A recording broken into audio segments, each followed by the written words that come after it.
बिस्मिल्लाहिर्रहमानिर्रहीम, अस्सलाम वालेकुम नाज़रीन। आप यूट्यूब चैनल देख रहे हैं, मैं इमरान खान हूँ। ज़रा इम्पोर्टेड और उनके सहूलतकारों का एक पोस्टमार्टम आपके सामने रखने लगा हूँ, क्योंकि ये लाश अब गल रही है, सड़ रही है और पाकिस्तान पूरे के अंदर ताफ़ुन फैला रही है। एक ऐसा तजर्बा पाकिस्तान में किया गया जिस तजर्बे के नतीजे में कुछ लोगों ने अपने अपने मफादात को हासिल करना था। कुछ की ज़िद थी, कुछ की अना थी, कुछ की मजबूरी थी, कुछ का लालच था, और इन सब लोगों ने मिलकर इन मनफी रुझानात के तहत पाकिस्तान में रजीम चेंज ऑपरेशन किया। रजीम चेंज ऑपरेशन में इदारे भी शामिल रहे। अब तो नजम सेठी ने भी कंफर्म किया है, और नजम सेठी का बाकायदा ये कहना कि इमरान खान को एस्टेब्लिशमेंट ने निकाला है, इमरान खान अगली बार इलेक्शन में नहीं आएगा, फुल स्टॉप। यानी नजम सेठी ने इसके ऊपर फुल स्टॉप लगा दिया है कि इमरान खान को तो एस्टेब्लिशमेंट ने निकाला है और अगली बार इलेक्शन में नहीं आएगा। ये अब कंफर्म हो चुका है। हम बोलें तो बुरा लगता है, लेकिन नजम सेठी बोल रहा है, लिहाजा एस्टेब्लिशमेंट को अब यह मानना पड़ेगा कि उन्होंने ही इमरान खान को रजीम चेंज ऑपरेशन के तहत निकाला है और इतनी सारी अजीबोगरीब पॉलिटिकल पार्टीज को इकट्ठा करके एक भानमती का कुंभा बनाया है और एक खिचड़ी पकाई है जिसमें अवाम का पेट नहीं भर रहा, बल्कि अवाम के साथ क्या क्या जुल्म इन्होंने किया है। इन सहूलतकारों ने सिर्फ अपने चंद मफादात की खातिर, अपनी जिद की खातिर, अपनी अना की खातिर।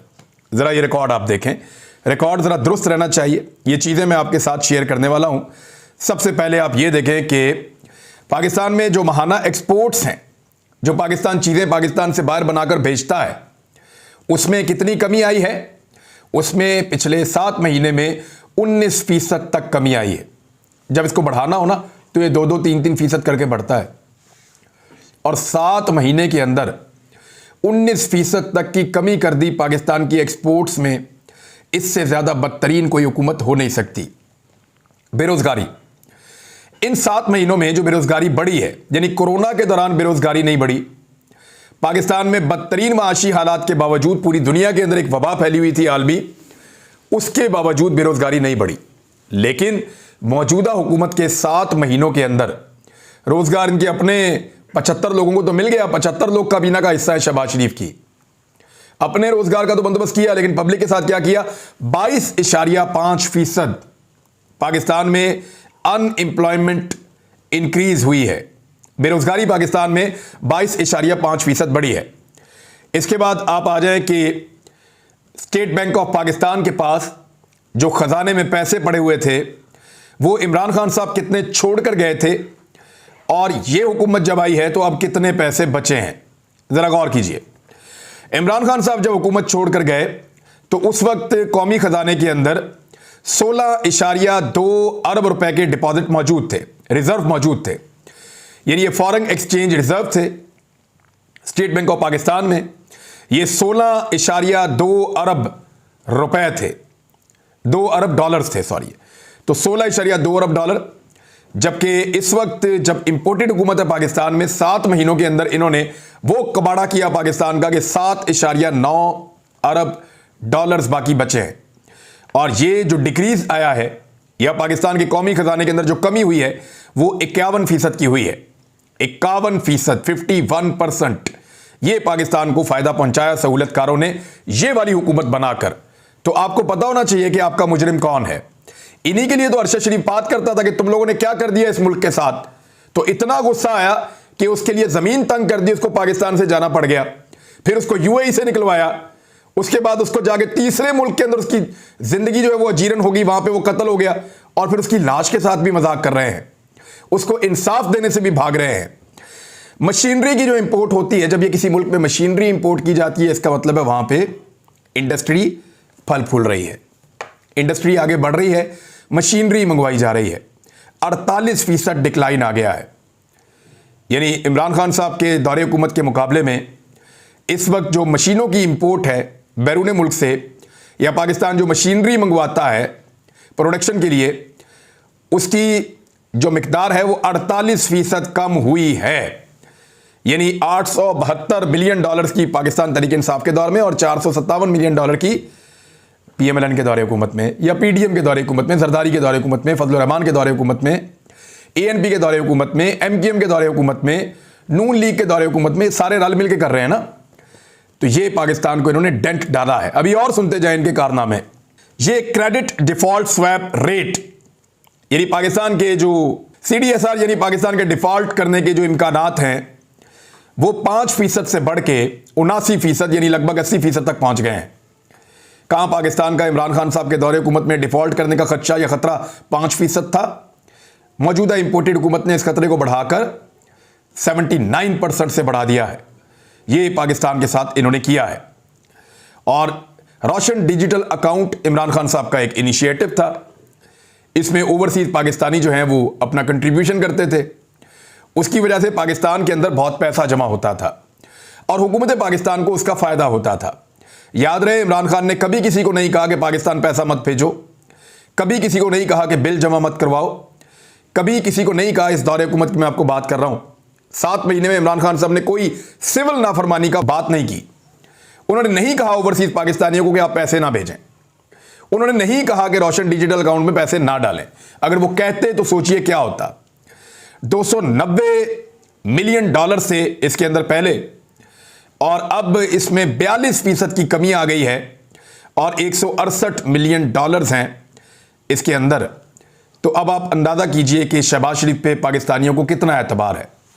42% का डिक्रीज यहां पे भी आ गया है। पाकिस्तान के जो कर्जे हैं उनके हुजम में कितना इजाफा हुआ।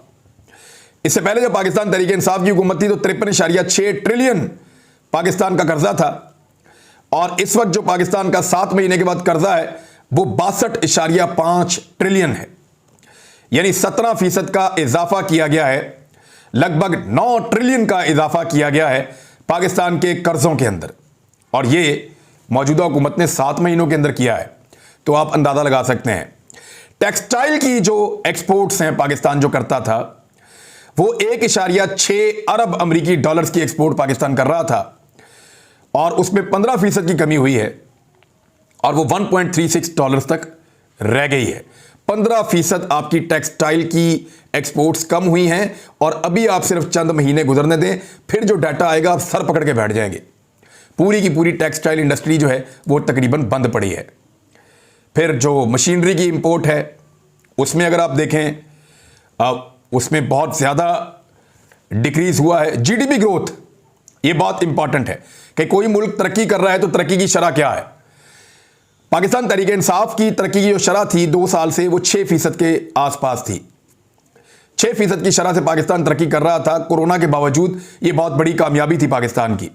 लेकिन अब जो इंपोर्टेड हुकूमत है, जो आदादोशुमार छुपाने के बावजूद 2 नंबरी करने के बावजूद -1% तक ये ले गए हैं। यानी कहां पाकिस्तान +6 पे पहुंचा हुआ था, ये -1 तक ले गए हैं नए आदादोशुमार के मुताबिक।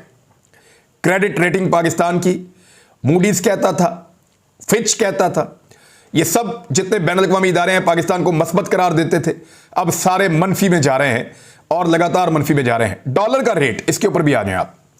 इमरान खान साहब जब हुकूमत में थे तो मार्च 2022 में डॉलर की कीमत थी 178 रुपए फी अमेरिकी डॉलर। ये वैसे 230 तक 35 तक भी इन्होंने पहुंचाई है, लेकिन इस वक्त भी 222 रुपए फी अमेरिकी डॉलर है। यानी 25% इन्होंने डॉलर की कीमत में इजाफा कर दिया है। हालांकि वादा करके आए थे कि डॉलर ये देंगे, 100 रुपए का 1 डॉलर देंगे। मजीद बिगाड़ इन्होंने क्या पैदा किया, जरा 7 महीने के अंदर तमाम माशी इशारियों में शदीद बिगाड़ पैदा कर दिया है इस हुकूमत ने। जराये का कहना है कि नया पाकिस्तान सर्टिफिकेट से 73 करोड़ डॉलर निकाल लिए गए हैं। नया पाकिस्तान सर्टिफिकेट में 46% सरमायाकारी भी घट गई है। फिर जराये का कहना है कि स्टेट बैंक के ज़र मुबादला के ज़खायर भी 27% घट गए हैं। यानी मैं आपको क्या कुछ बताऊं। यानी डीजल 85 रुपए लीटर महंगा कर दिया है, पेट्रोल वो भी बहुत महंगा कर दिया है। यानी 80% 85% तक पेट्रोलियम मसनूआत की कीमतें उन्होंने बढ़ा दी हैं। आलमी मंडी में कीमतें कम हो रही हैं, पाकिस्तान में बढ़ती चली जा रही हैं। जो समंदर पार पाकिस्तानी पाकिस्तान को पैसा भेजते थे, वो तरसीलात जो 3.1 अरब डॉलर तक थी, वो 2.2 अरब डॉलर अब रह गई हैं।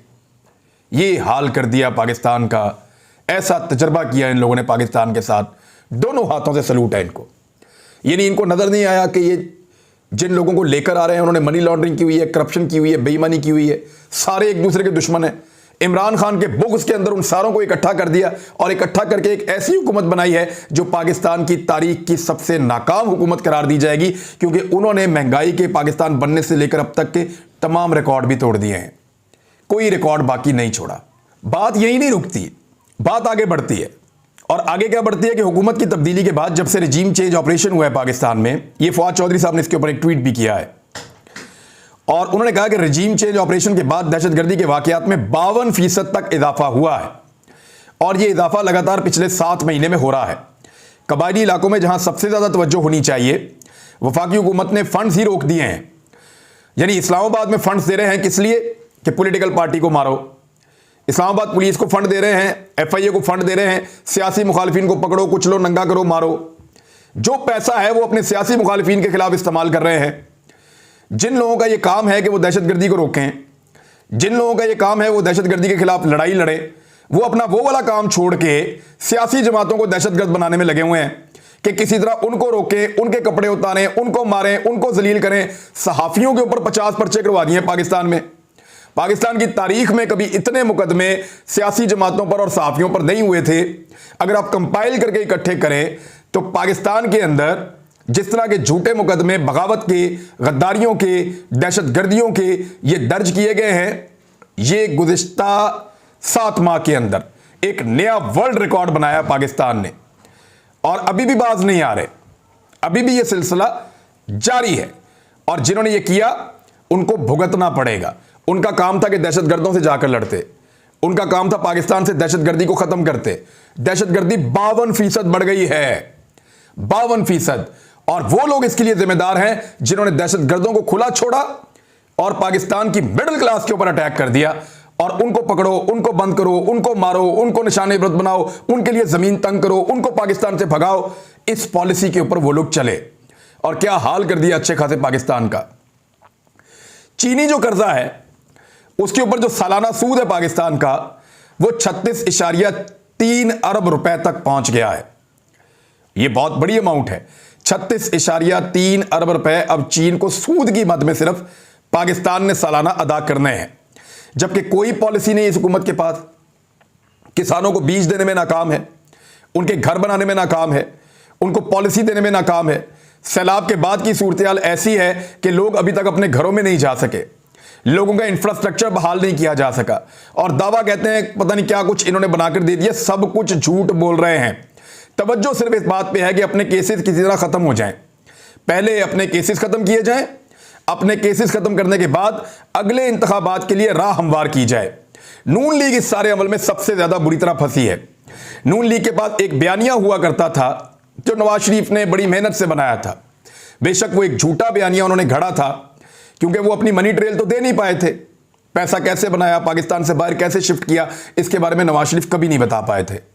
लेकिन नवाज शरीफ बहुत बुरी तरह फंस गए। नून लीग सबसे ज्यादा बुरी तरह एक्सपोज हुई। अब वो अपना पुराना बयानिया बहाल करना चाहते हैं, वोट को इज्जत दो। वो बयानिया बहाल करना चाहते हैं कि पाकिस्तान की एस्टेब्लिशमेंट ने हमारे साथ जुल्म और जबर किया, लेकिन वो तो हुकूमत में है। बयानिया कैसे बहाल होगा? नवाज शरीफ, मरियम नवाज, जरदारी, बिलावल, शहबाज शरीफ, हमजा शहबाज, फजलुर रहमान, MKM सारे हुकूमत में हैं। अपोजिशन में कौन है? सारे के सारे तो हुकूमत में हैं और मौजें कर रहे हैं। मरियम नवाज ने तो बड़ा गरूर और तकब्बुर के साथ वजीर आजम हाउस में वॉक करने की वीडियो भी लगाई थी और शहबाज शरीफ साहब ने फौजियों से गॉड ऑफ ऑनर भी लिया था प्राइम मिनिस्टर हाउस में खड़े होकर। जिनको चोर और डाकू कहते थे, जिनको लुटेरा कहते थे, जिनको मनी लॉन्ड्रर कहते थे, जिनके बारे में सबूत मौजूद थे, उन्होंने गॉड ऑफ ऑनर भी लिए। हमने देखा, ये सब कुछ होता हुआ देखा। अब नून लीग 2 बयानियों में फंस गई है। एक तो शहबाज शरीफ के आगे मफामत करो, beggars can not be choosers, जो बात करते हैं मानते जाओ मानते जाओ मानते जाओ, लेकिन पब्लिक वोट नहीं डाल रही इसमें। नवाज शरीफ को पता है कि जब भी इलेक्शन होगा लोग वोट नहीं डालेंगे, हमारी हुकूमत नहीं आएगी, इमरान खान की हुकूमत बन गई तो वो हमें छोड़ेगा नहीं। ये बिल्कुल साफ सुथरी बात है और ये बात एस्टेब्लिशमेंट भी पाकिस्तान की जानती है। अब नून लीग एस्टेब्लिशमेंट के खिलाफ बयानिया बनाने की कोशिश करेगी, लेकिन वो बयानिया बिकेगा नहीं। वो इसलिए नहीं बिकेगा कि एस्टेब्लिशमेंट के बूट पॉलिश करके, बूट के ऊपर जबान रख के, उसको चमका के ये इक्तदार में आए। सारे इक्तदार में आने के बाद इन्होंने अपने केस खत्म करवाए हैं, इन्होंने अपने पासपोर्ट वापस हासिल किए हैं, छोटी छोटी सर्जरियों के लिए पाकिस्तान से बाहर चले गए हैं। आज पूरे 3 साल हो गए नवाज शरीफ को पाकिस्तान से बाहर गए हुए। 19 नवंबर 2019 में मियां नवाज शरीफ साहब पाकिस्तान से बाहर चले गए थे। आज पूरे 3 साल हो गए नवाज शरीफ साहब को पाकिस्तान से बाहर गए हुए। इन 3 सालों के अंदर ना वो दवाई ले सके, ना वो इलाज करवा सके, ना वो पाकिस्तान वापस आ सके। यानी मैंने बेशुमार लोगों को सेहतमंद होते हुए देखा है इन 3 सालों के अंदर। बहुत सारे लोग बीमार होकर सेहतमंद हो गए इन 3 सालों के अंदर। बहुत बड़ी बड़ी तब्दीलियां दुनिया में आ गई इन 3 सालों के अंदर। अमेरिका का सदर तब्दील हो गया इन 3 सालों के अंदर। पाकिस्तान में पूरी की पूरी काबीना तब्दील हो गई, वजीर आज़म तब्दील हो गया इन 3 सालों के अंदर। यानी इंग्लैंड T20 का वर्ल्ड कप भी जीत गया इन 3 सालों के अंदर। जुनैद सफदर की शादी भी हो गई इन 3 सालों के अंदर। पता नहीं क्या कुछ मियां नवाज शरीफ के आसपास हो गया, लेकिन मियां साहब को दवाई नहीं मिली अभी तक। पता नहीं कौन सी दवाई मियां साहब ढूंढ रहे हैं। तो सारी दुनिया जानती है कि वो भी एक डील के नतीजे में पाकिस्तान से बाहर गए थे। तो जो डीलें लेने वाले होते हैं ना, वो कभी भी इनकलाबी नहीं बन सकते। तो नवाज शरीफ साहब का जो इनकलाबी बयानिया अगर उन्होंने अब दोबारा पब्लिक के सामने लाने की कोशिश की ना, तो पब्लिक लपेट के वापस दे देगी। अब तक के लिए इतना ही। अपने इस चैनल का भी ख्याल रखिएगा, अपना भी रखिएगा। अल्लाह हाफ़िज़।